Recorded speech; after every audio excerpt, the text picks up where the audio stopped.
Hello. मैं miss Pfizer की office से बात कर रही हूँ। फाइजा से बात हो सकती है? फाइजा? जी, फाइजा सुफियान। जी, आपका नाम? मैं समीरा बात कर रही हूँ, फाइजा की फ्रेंड। आप होल्ड करें, मैं उसे बुला कर लाती हूँ। ओके।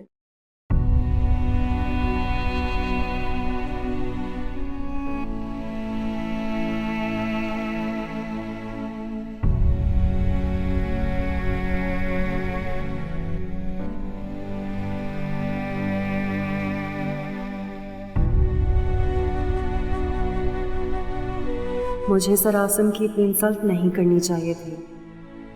उन्होंने मुझे लिफ्ट देने का ही तो कहा था, वो भी समीरा के कहने पर। इसमें ऐसी कौन सी बात थी जो मैं इतनी रूड हो गई? शायद मुझे लोगों पर भरोसा करने की आदत ही नहीं रही। सर आसिम एक अच्छे और मैच्योर इंसान है। मैंने उन्हें हर्ट किया है और फिर मुझे कितनी अजियत का सामना करना पड़ा। फाइजा, तुम्हारे ऑफिस से कॉल आई है। जी मैडम।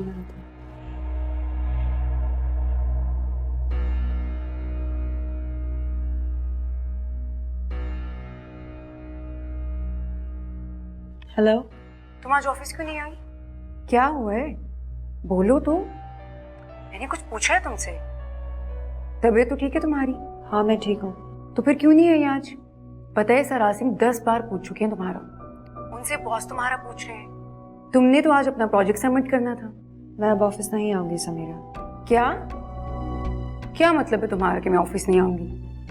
मतलब यह है कि मैंने जॉब छोड़ दी है, इसलिए अब मैं ऑफिस नहीं आऊंगी। ये क्या कह रही हो तुम? होश में तो हो? जॉब छोड़ने की कोई वजह होती है। मेरे पास अच्छी वजह है जॉब छोड़ने की। तुम ये बातें छोड़ो, अभी इसी वक्त ऑफिस पहुंचो।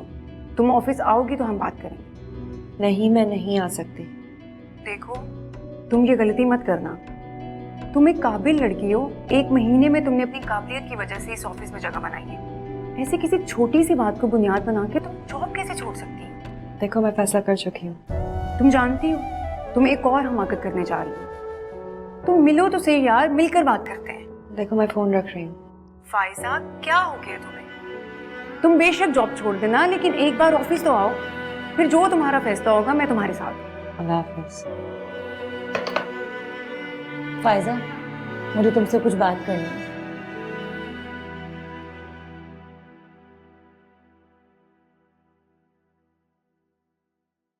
सर, मेरी फाइजा से बात हुई है, वो कह रही है मैं ऑफिस नहीं आऊंगी। कब तक? कभी भी नहीं आई। What? वो ये जॉब छोड़ रही है? उसे ऐसा नहीं करना चाहिए। वो Why would she do that? वो ऐसा नहीं कर सकती। सर, वो कुछ भी कर सकती है।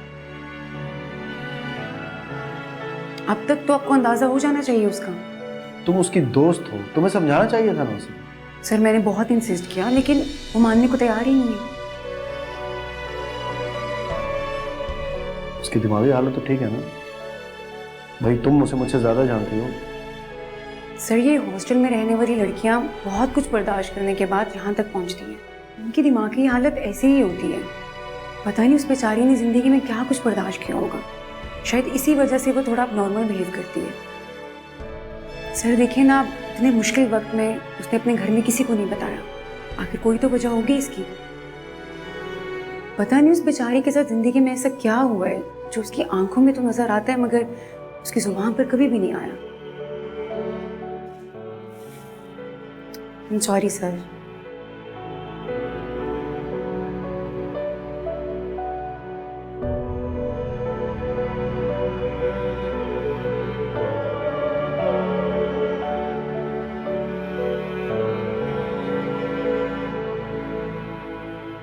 किरण ने तुम्हें बता तो दिया होगा, तुम दोनों आज अपना सामान यहाँ से उठा रही हो। अब तुम दोनों मजीद इस हॉस्टल में नहीं रह सकती। मैडम, आप हमें इतनी अच्छी तरह जानती हैं, पहले तो कभी आपको शिकायत का मौका नहीं दिया। मगर अब तुम्हारी शिकायतें आना शुरू हो गई हैं। मैडम, मैं एक ही बार लेट हुई हूँ, इससे पहले तो हमेशा मैं वक्त पर हॉस्टल पहुँचती हूँ। तुम जानती हो कल तुम्हारी वजह से तुम्हारे अब्बू के सामने मुझे कितना शर्मिंदा होना पड़ा।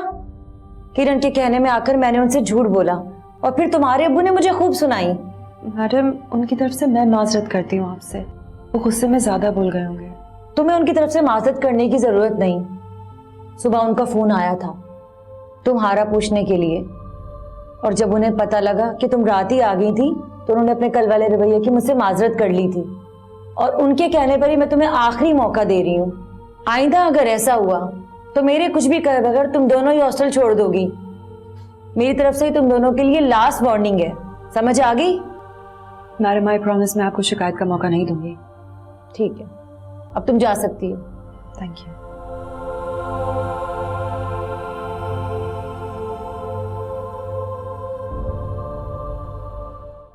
याद तेरी तन्हाइयाँ मेरे साथ रहती हैं परछाइयाँ, तेरी ख्वाहिशें थी तुझको खो दिया, मुझे प्यार करना ना आया पिया।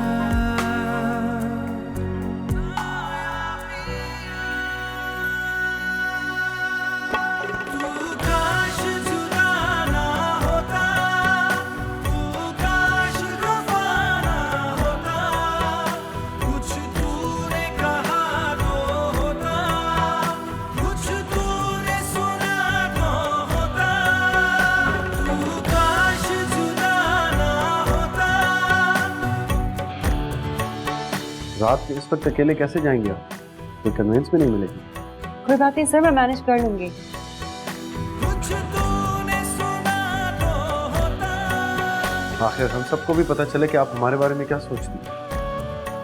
सर, आप बात बढ़ा रहे हैं। आप जानते हैं मेरा हरगिज ये मतलब नहीं था।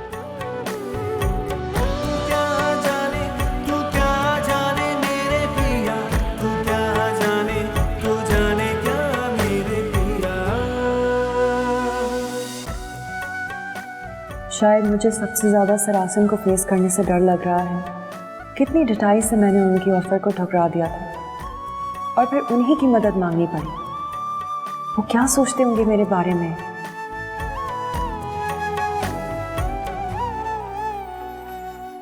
इसमें मेरा कोई कसूर नहीं है। मैंने तो समीरा को कॉल की थी। मुझे लगा था कि वो अपने घर में से किसी को साथ लाएगी।